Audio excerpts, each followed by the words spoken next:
الحج أشهر معلومات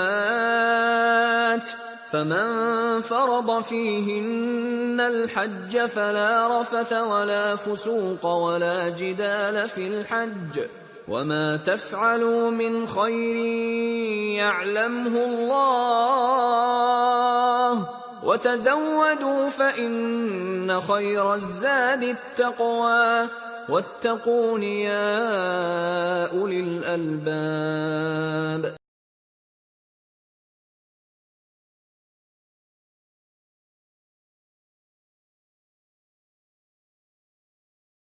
الحمد للہ رب العالمین والصلاة والسلام علی رسول الامین وعلی آلہ واصحابہ وازواجہ وسلم تسلیما کثیرا.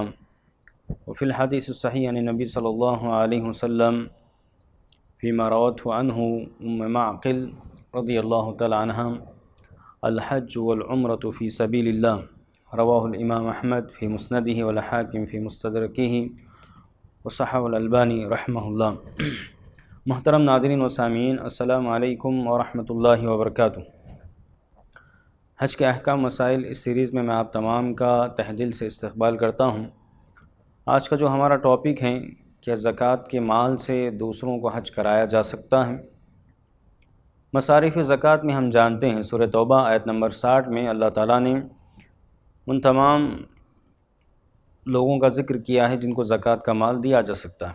اس میں ایک مصرف اللہ نے فی سبیل اللہ کا ذکر کیا ہے. فی سبیل اللہ کا جو ہے اللہ تعالیٰ نے ذکر کیا ہے، اور حدیث میں مختلف احادیث ہیں جن میں اور آثار ہیں بعض صحابہ کرام سے، عبداللہ بن عمر، اسی طرح عبداللہ بن عباس رضی اللہ تعالیٰ عنہما سے مروی دو اثر ہیں ہمارے پاس، جس سے پتہ چلتا ہے کہ حج کو جو ہے فی سبیل اللہ میں شمار کیا گیا ہے. پہلی حدیث معقل رضی اللہ تعالیٰ عنہ سے مروی ہیں جو شروع میں میں نے پڑھی. یعنی نبی صلی اللہ علیہ وسلم نے فرمایا الحج والعمرۃ فی سبیل اللہ، کہ فی سبیل اللہ میں حج و عمرہ دونوں داخل شامل. تو اس سے علماء نے دلیل لی. یہ مسند احمد اور مستدرک حاکم کی صحیح روایت ہے. علامہ البانی رحمۃ اللہ علیہ نے اس کو صحیح قرار دیا ہے.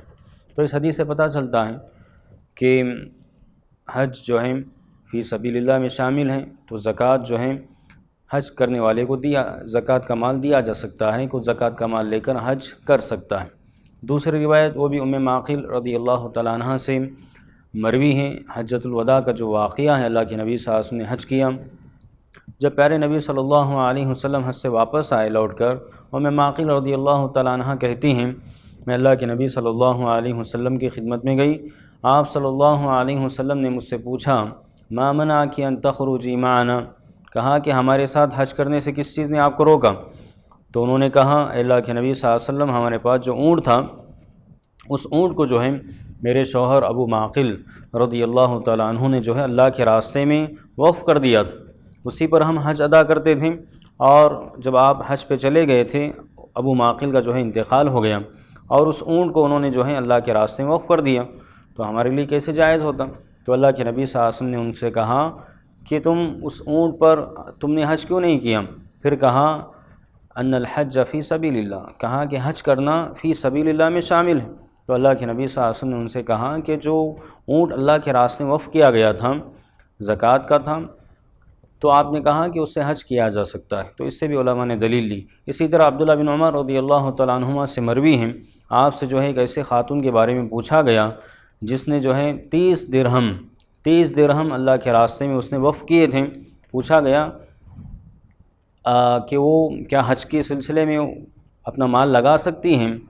تو انہوں نے کہا کہ اما انہ فی سبیل اللہ، کہا کہ حج کا معاملہ ایسا ہے کہ فی سبیل اللہ میں داخل ہے. تو اس سے علماء نے دلیل لی. اسی طرح عبداللہ بن عباس رضی اللہ تعالیٰ عنہما سے مروی ہیں، ان کے بارے میں راوی کہتے ہیں کان لا یری بأسا بأن یؤتی الرجل من زکاة مالہ فی الحج، کہ آپ اگر آدمی اپنی زکوٰۃ کا مال حج کرنے والے پر صرف کرے تو آپ جو ہے اس کو کوئی حرج کی بات تصور نہیں کرتے. تو ان تمام احادیث سے آثار سے علماء نے دلیل لی ہیں اور کہا کہ مصرف زکوٰۃ میں فی سبیل اللہ شامل ہے، اور فی سبیل اللہ میں حج بھی جو ہے شامل ہے. تو حج کرنے کے لیے جو ہے زکوٰۃ کا مال لے کر انسان حج کر سکتا ہے، یا دوسرا شخص جو زکوٰۃ نکال رہا ہے وہ اس شخص کو دے سکتا ہے جو حج کرنے کا ارادہ کر چکا ہے. اللہ سے دعا ہے کہ اللہ تعالیٰ جو مسائل ہم نے سنے ہیں سمجھنے کی اللہ توفیق عطا فرمائیں اور اسی کے مطابق عمل کی سعادت نصیب فرمائیں۔ اللہ تعالی ہمیں حج مبرور نصیب فرمائیں اور اس کو قبول فرمائیں، آمین ثم آمین، وما علینا الا البلاغ المبین۔